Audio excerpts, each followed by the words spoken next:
Hola, muy buenas. Vamos a continuar comentando sobre algunos aspectos a tener en cuenta para la elaboración de una fórmula. Y en esta ocasión vamos a comentar sobre las fases o los pasos que se deben seguir para elaborar una fórmula. Una fórmula que pueden ser magistrales, oficinales o de especialidades, ya sean farmacéutica, cosmética o suplementos alimenticios. En primer lugar, se debe tener en cuenta lo que es la selección de las materias primas. Una vez seleccionadas las materias primas, se debe verificar en las formulaciones las cantidades reales y el volumen que se desea, así como hacer los reajustes que se desean o que sean necesarios para dicha formulación. Se procede al pesaje de las materias primas. Una vez pesadas todas las materias primas, se procede a lo que es la preparación de las formulaciones, donde se van a realizar determinadas operaciones unitarias. Se envasa el producto en su envase primario, se procede al etiquetado y por último se procede a lo que es la dispensación de dichas formulaciones. El proceso de la selección de las materias primas es muy importante porque hasta cierto punto este paso pues permite seleccionar adecuadamente las mismas y garantiza hasta cierto punto la calidad de dicha formulación. Es un proceso que no se debe simultanear con ningún otro paso porque se pueden introducir errores. Hay que tener en cuenta que las materias primas tienen que tener como condición que sean aprobadas para sus usos. Todo este paso está más bien regulado, los requisitos están establecidos principalmente por las agencias o oficinas regulatorias de los diferentes países.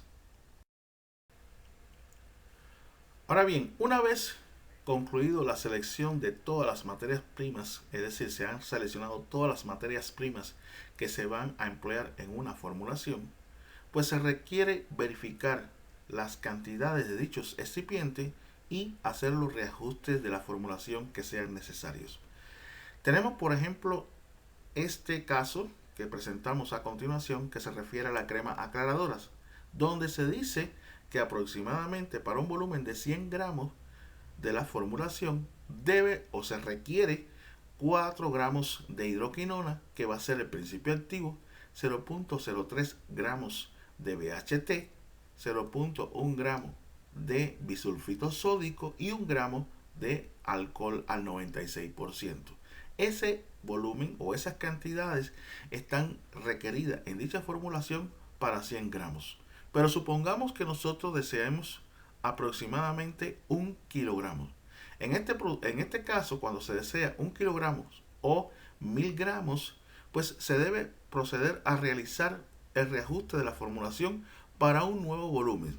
Y en este sentido, se realiza una simple regla de tres que, por ejemplo, se dice que si el caso de la hidroquinona se requería 4 gramos para un volumen de 100 gramos, en este sentido, ¿cuántos gramos de hidroquinona se van a requerir para 1000 gramos de la formulación?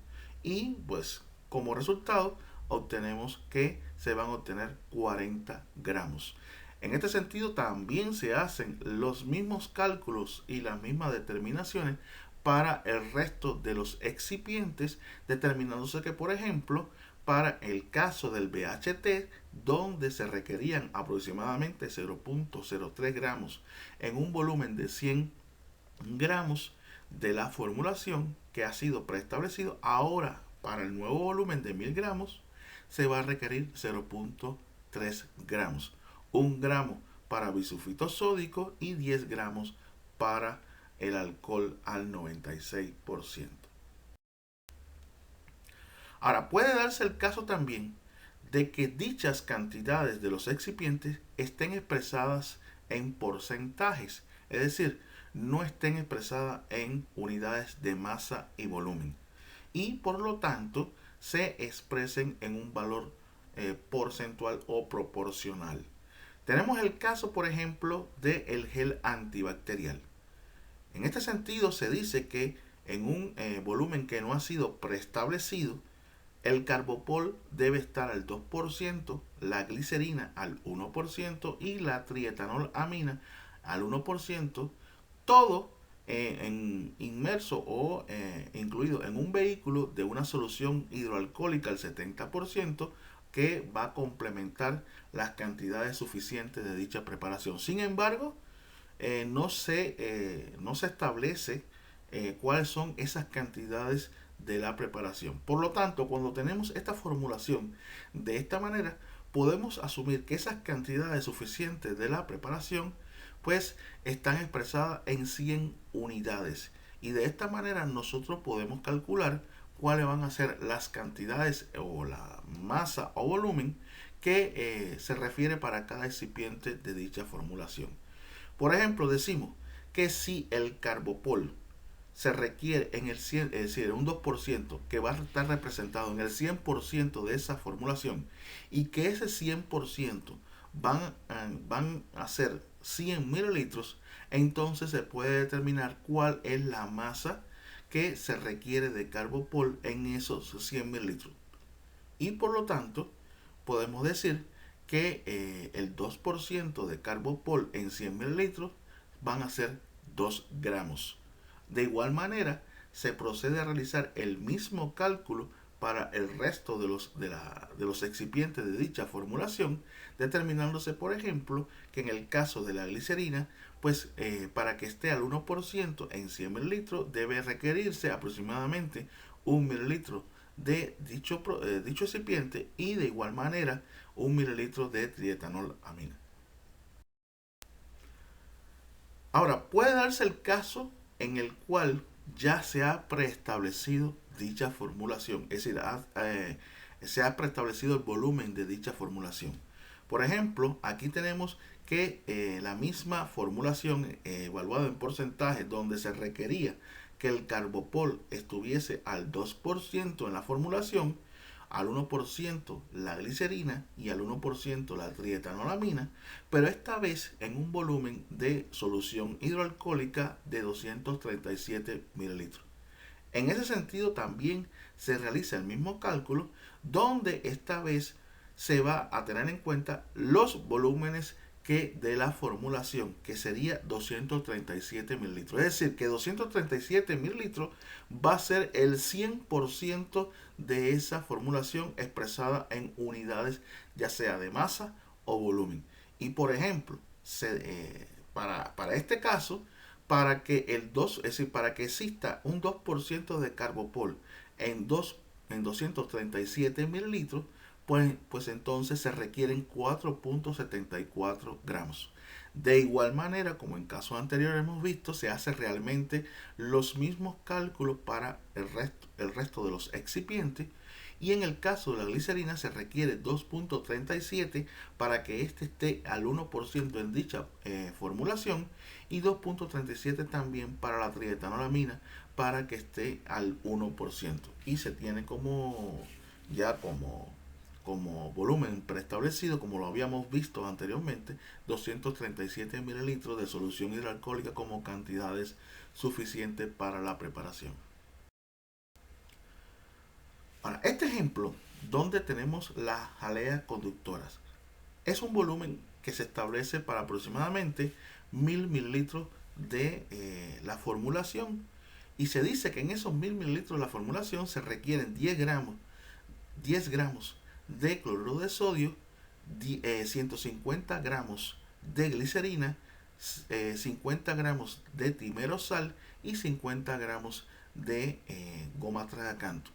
Y se dice que se quiere preparar una formulación con un volumen de 238 mililitros. Es decir, que nosotros vamos a requerir ya un volumen para dicha formulación.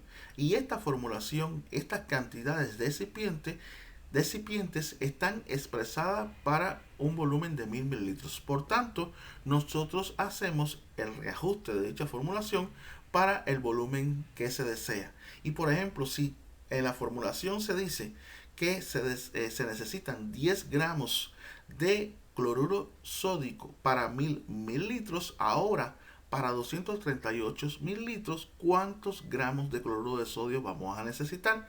Y de igual manera, como en casos anteriores, podemos determinar fácilmente dichas cantidades. Por tanto, para el cloruro de sodio en 238 mililitros, nosotros vamos a necesitar 2.38 gramos.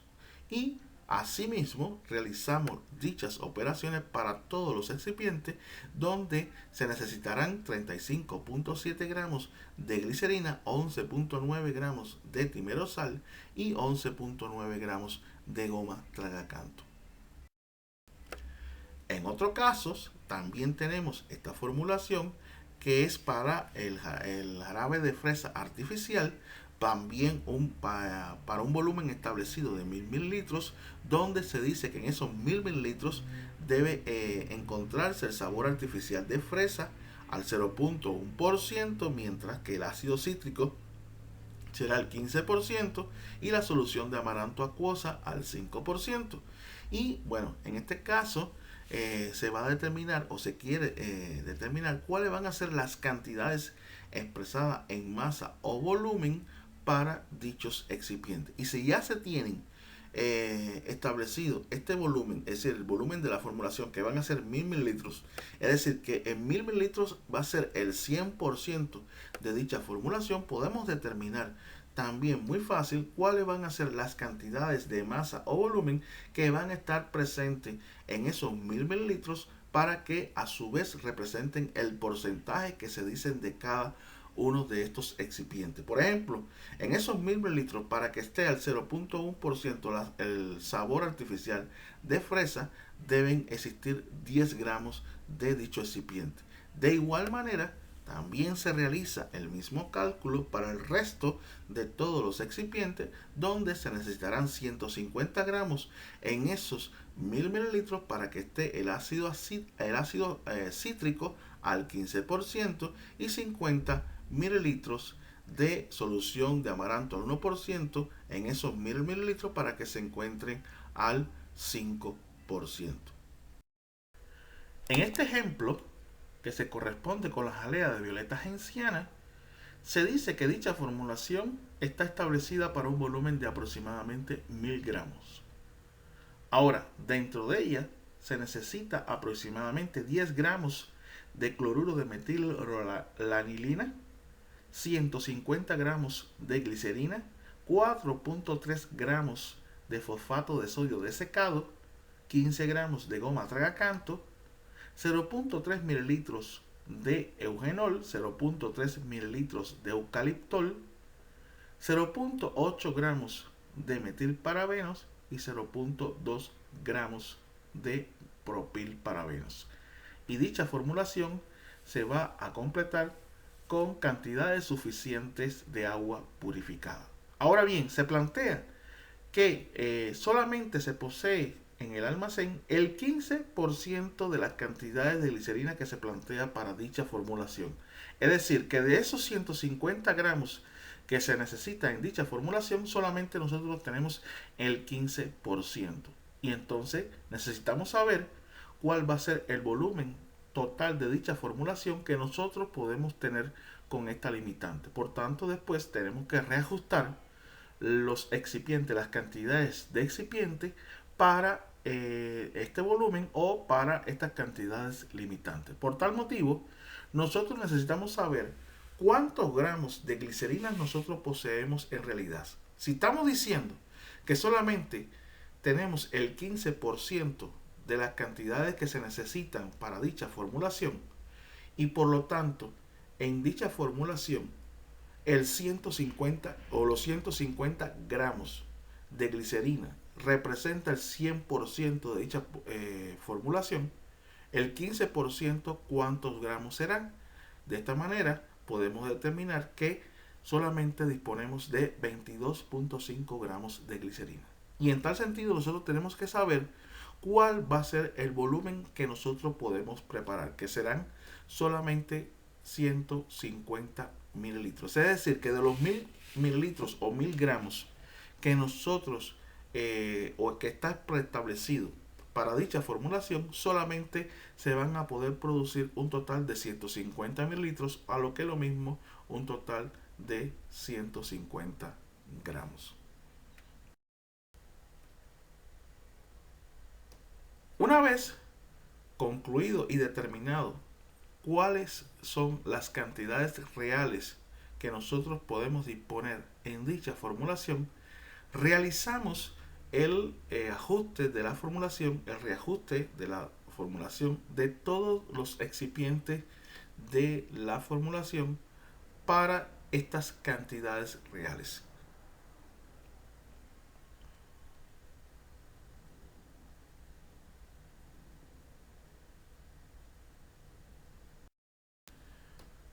Ya una vez verificada la formulación y reajustada de acuerdo a nuestras necesidades, nosotros pasamos a realizar el pesaje de todas las materias primas.